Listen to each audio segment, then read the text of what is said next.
Hello viewers, welcome to technical analysis. Today we will discuss about technical analysis.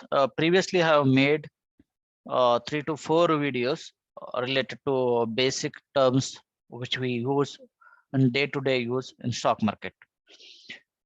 This video I'm making for educational purpose only so that people can understand what is technical analysis so that they can learn and earn from stock market. In fundamental analysis, as I said previous video, fundamental analysis is nothing but we are focusing on a particular company that's related to results, board of directors, and their growth, that company growth. Those are things comes under fundamental analysis. What is a technical analysis? Technical analysis is nothing but there are few indicators. It might be support and resistance, candlesticks, chart patterns, trend lines. These are the different Fibonacci series. These are the different indicators. Based on that, we will trade. All these indicators will give you where are the buyers, where are the sellers. Where most buyers are there, that zone we call it as support zone. And where are the resistance? Where more sellers are there, that we call it as a seller zone, resistance zone. What is immediate support, immediate resistance? Immediate support, nothing but let's say a stock, it is 650 rupees, it went to 900, again it came to 700. Again consolidating here itself, 700, it's not coming down. That 700 rupees we call it as a immediate support zone. From there it will reverse. And previous resistance becomes immediate resistance. That immediate resistance break, again it will go higher. For example, if you are taken ABC stock at 650 rupees, that we call it as support zone, because most of the people want to take that stock at 650 rupees only. That is, we call it as a strong support zone. What is resistance? Let's say 900 rupees. Most of the people though bought on 650 rupees, they want to sell it as 900.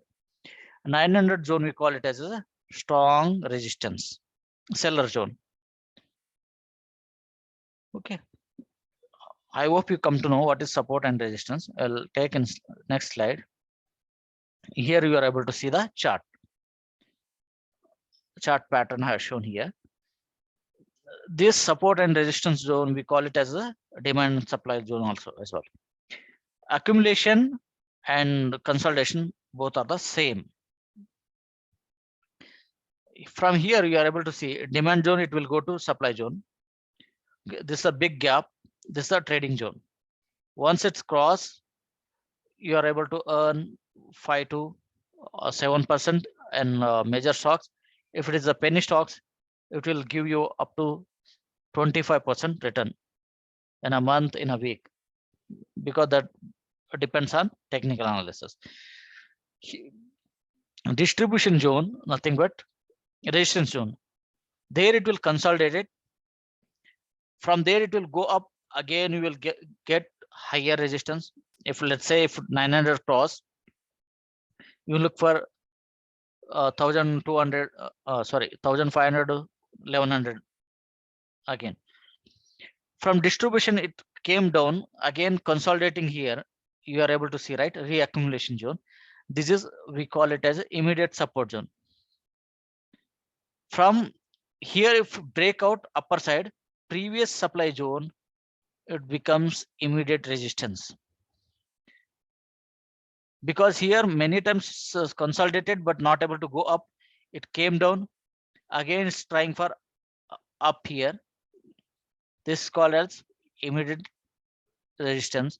If this breaks, again price will go up further. There are two scenarios.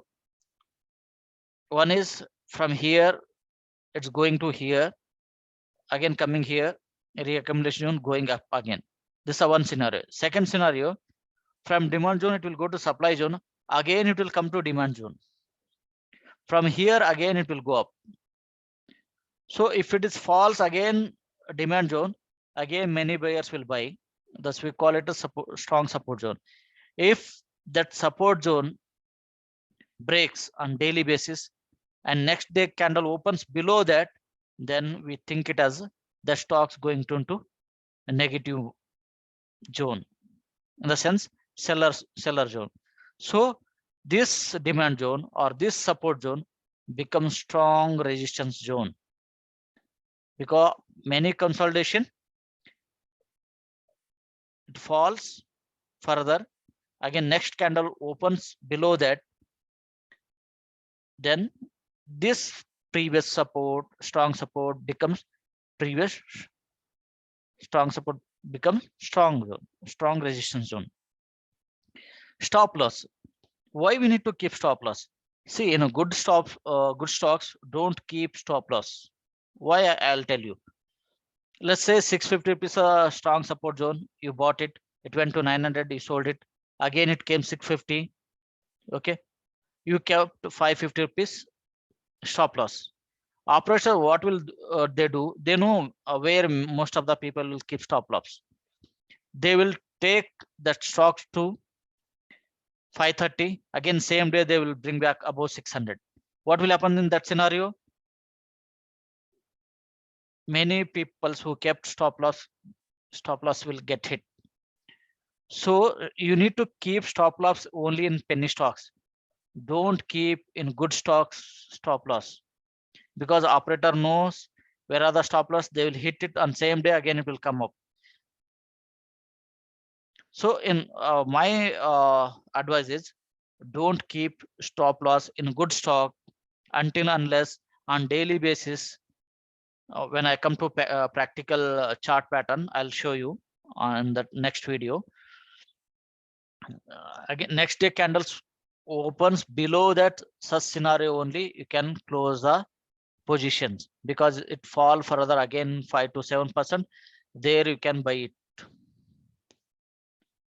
If you are the investors in lower price, average it.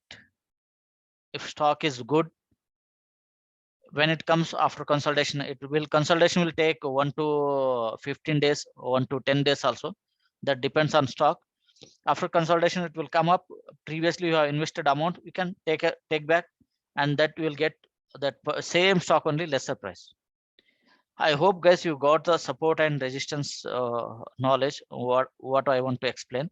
If you're not clear, okay, in second slide I'm going to take on chart pattern, real time charts are exist on Zerodha, some other Sharekhan, some other brokers. I'll show you that what is support, and I'll take for 2 to 3 stocks also, so that I can explain. Okay, where is a where we call it as a stop support, where is we call it as a resistance. I hope you will come to know in next videos. If you are not clear here, thanks by watching for this video. Please subscribe and share to other people. If more subscribers, I'll be happy to take more on technical videos. Share to other peoples. Thanks guys. Have a nice day. Thank you.